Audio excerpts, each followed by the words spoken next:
Hindi na makakapagmarcha sa kanyang graduation ang isang lalaki sa Cebu City matapos pagbabarilin at mapatay habang ipinagtatanggol ang kanyang kasamang babae mula sa mga hold-upper. Balitang hatid ni Mav Gonzalez.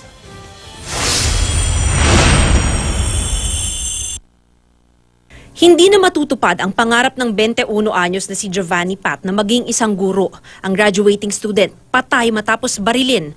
Base sa investigasyon ng Cebu City Police, naglalakad si Giovanni kasama ang isang babae. Hinarang sila ng dalawang lalaki at tinutukan ng baril. Sa pilitang kinukuha ng mga salarin ang bag ng kasama ni Giovanni pero nagmatigas sila hanggang sa binaril ng salarin si Giovanni at tinamaan ang kanyang ugat sa singit na dahilan ng kanyang pagkamatay.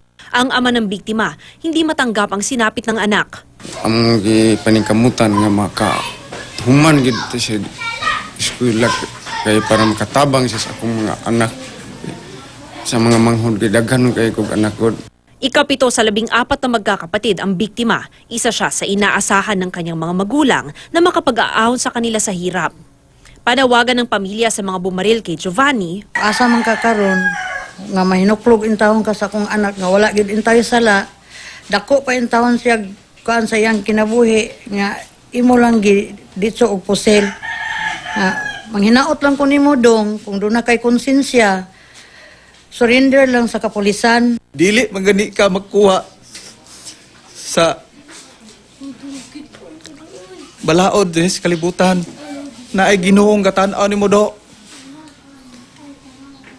Mao na nga sudo nga ang among pait karon, sudo nga ang among mga kagulanan. Ipinag-utos na ng Central Visayas Police na alamin ang pagkakakilanlan ng mga salarin. Tinututukan din nila ngayon ang mga krimen sa lansangan gaya ng pang-hold up. We are suspected na katong nga dakpan ka ni Adto nakapag-boss, nakabail na po, ng gawas na po, di ba? So, cat and mouse lang man eh. So, I told them to go back again sa mga nangadakpan na nato na napod sa gawas. Mav Gonzalez, GMA News.